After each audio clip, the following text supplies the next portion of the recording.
Hi guys, welcome back to my channel. ಇವತ್ತಿನ video start ಮಾಡೋದಕ್ಕಿಂತ ಮುಂಚೆ ನೀವು ನನ್ನ ಚಾನಲನ್ನು ಸಬ್ಸ್ಕ್ರೈಬ್ ಮಾಡಿಲ್ಲ ಅಂದರೆ ಸಬ್ಸ್ಕ್ರೈಬ್ ಮಾಡಿ. ಅದೇ ರೀತಿ ಪಕ್ಕದಲ್ಲಿರುವ ಬೆಲ್ ಬಟನ್ ಟಚ್ ಮಾಡಲಿಕ್ಕೆ ಮರಿಬೇಡಿ. ಮೊದಲಿಗೆ ಕಡಾಯಿ ಬಿಸಿ ಮಾಡಲಿಕ್ಕೆ ಇಡಬೇಕು. ಕಡಾಯಿ ಬಿಸಿ ಆದಮೇಲೆ 1 ಸ್ಪೂನಷ್ಟು ತುಪ್ಪವನ್ನು ಹಾಕ್ತಿದ್ದೇನೆ. 2 ಕಪ್ ಪನ್ನೀರನ್ನು ತಗೊಂಡಿದ್ದೇನೆ, ಸಣ್ಣದಾಗಿ ಕಟ್ ಮಾಡ್ಕೊಂಡಿದ್ದೇನೆ. ಬಿಸಿಯಾಗಿರುವ ತುಪ್ಪಕ್ಕೆ ಪನ್ನೀರನ್ನು ಹಾಕಿ ಚೆನ್ನಾಗಿ ರೋಸ್ಟ್ ಮಾಡ್ಕೊಳ್ಬೇಕು. 2 ನಿಮಿಷ ರೋಸ್ಟ್ ಮಾಡಿಕೊಂಡ್ರೆ ಸಾಕು. ಗೋಲ್ಡನ್ ಕಲರ್ ಬರುವ ತನಕ ರೋಸ್ಟ್ ಮಾಡಿಕೊಂಡ್ರೆ ಸಾಕು. ಇವಾಗ ಚೆನ್ನಾಗಿ ರೋಸ್ಟ್ ಆಗಿದೆ. ಇದನ್ನು ಸಪ್ರೇಟಾಗಿ ತೆಗೆದಿರ್ತಿದ್ದೇನೆ. ಇಂದ 3 ಟೊಮೊಟೊವನ್ನು ತಗೊಂಡಿದ್ದೇನೆ, ಸಣ್ಣದಾಗಿ ಕಟ್ ಮಾಡಿ ಹಾಕ್ತಿದ್ದೇನೆ. ಹಾಗೆಯೇ 2 ಈರುಳ್ಳಿಯನ್ನು ಸಹ ಸಣ್ಣದಾಗಿ ಕಟ್ ಮಾಡಿ ಬೇಕು. ಹಾಗೆಯೇ ಸ್ವಲ್ಪ ಉಪ್ಪನ್ನು ಸೇರಿಸುವ. 1 ಸ್ಪೂನಷ್ಟು ಶುಂಠಿ ಬೆಳ್ಳುಳ್ಳಿಯನ್ನು ಸೇರಿಸಬೇಕು.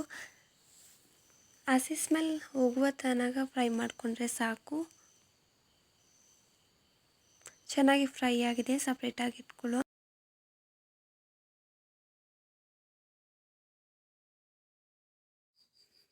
ಕಡಾಯಿಗೆ 1 ಸ್ಪೂನಷ್ಟು ತುಪ್ಪ, 1 ಸ್ಪೂನಷ್ಟು ಜೀರಿಗೆಯನ್ನು ಸೇರಿಸಬೇಕು.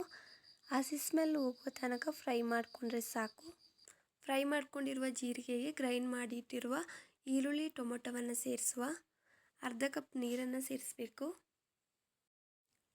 1 ಸ್ಪೂನಷ್ಟು ಗರಂ ಮಸಾಲ, ಅರ್ಧ ಸ್ಪೂನಷ್ಟು ಅರಿಶಿಣ,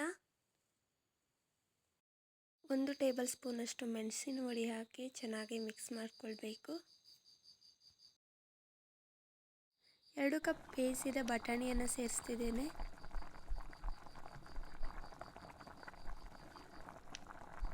ನಂತರ ರೋಸ್ಟ್ ಮಾಡಿದ ಪನ್ನೀರನ್ನು ಸೇರಿಸುವ.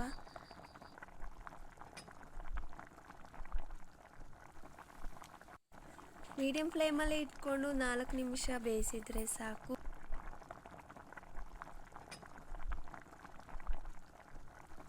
ಇವಾಗ ಇಲ್ಲಿ ಬಟಾಣಿ ಪನ್ನೀರ್ ಮಸಾಲ ರೆಡಿಯಾಗಿದೆ.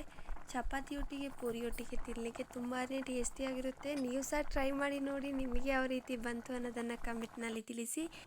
ವಿಡಿಯೋ ಇಷ್ಟ ಆಗಿರುತ್ತೆ ಅಂತ ಅಂದ್ಕೊಳ್ತೇನೆ. ವಿಡಿಯೋ ಇಷ್ಟ ಆಗಿದ್ರೆ ಲೈಕ್ ಮಾಡಿ, ಶೇರ್ ಮಾಡಿ, ಸಬ್ಸ್ಕ್ರೈಬ್ ಮಾಡಿ. ಅದೇ ರೀತಿ ಪಕ್ಕದಲ್ಲಿರೋ ಬೆಲ್ ಬಟನ್ ಟಚ್ ಮಾಡಲಿಕ್ಕೆ ಮರಿಬೇಡಿ.